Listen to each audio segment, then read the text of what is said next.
Hello and welcome. Today, we're diving into a really powerful idea for the world we live in now.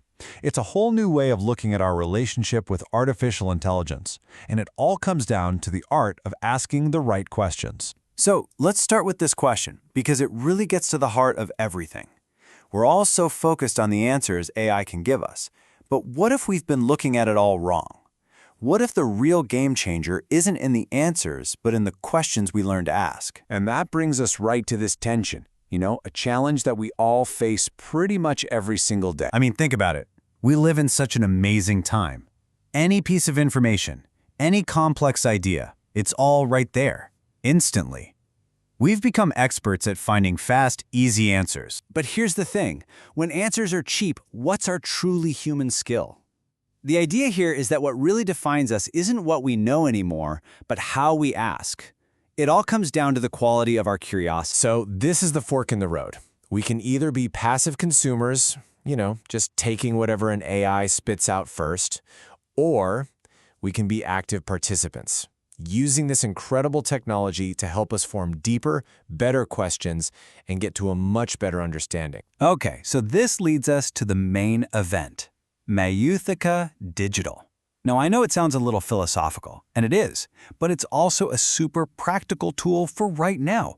Let's break down what it actually means. The word Mayéutica actually comes from the ancient Greek philosopher Socrates. And his whole method wasn't about just giving people answers. Nope. Instead, he would ask this series of sharp, probing questions to help people see the flaws in their own thinking and find the truth for themselves. So how do we take that ancient idea and use it today? Well, with the digital Socratic method, or Mayéutica Digital, that dialogue kind of turns inward. Instead of questioning another person, you're using AI as a partner to challenge your own thinking and go deeper. And this quote just nails it. This is the ultimate goal. We're not trying to get the machine to do our thinking for us. We're trying to use it to help us think better. It's like using AI as a sounding board or a mirror for our own brain. Okay, so that's the theory. But what does this actually look like in the real world? How do we go from just typing in a prompt to having a real, critical dialogue with an AI? Well, it starts with a clear framework. The whole approach is really built on these 4 pillars. Each one is like putting on a different hat. First, you question the source. You think like a philosopher. Second, you consider the impact. You think like an ethicist. Third, you refine the question, which is thinking like an expert user. And finally, you pursue autonomy, thinking like someone who really wants to learn. Let's see how that works. This is that first pillar in action. You're questioning the source like a philosopher. It is so tempting to just use AI to get a job done faster. We all do it. But this method makes us pause and ask, okay, but what's the cost here? It's about making a choice to really engage with the ideas, not just take the easy summary. The second pillar asks us to think about the impact, to put on our ethicist hat.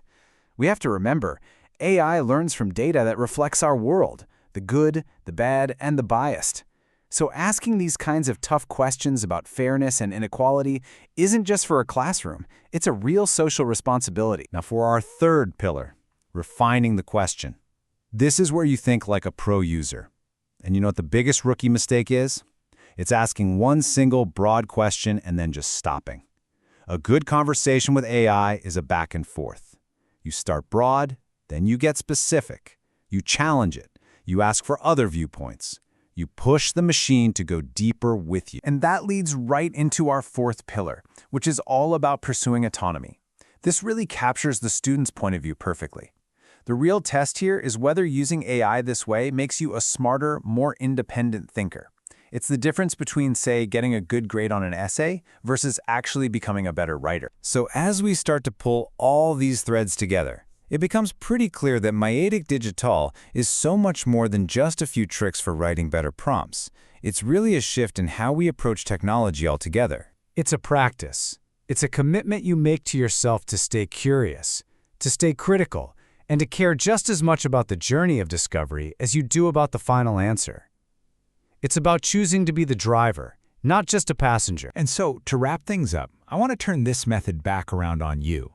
After hearing all of this, what's the one question that's bubbling up in your mind right now? What's the next thing you're curious about? Because at the end of the day, that's the most powerful takeaway of all. In an age of artificial answers, our most valuable, most defining human skill is our ability to ask truly, deeply human questions.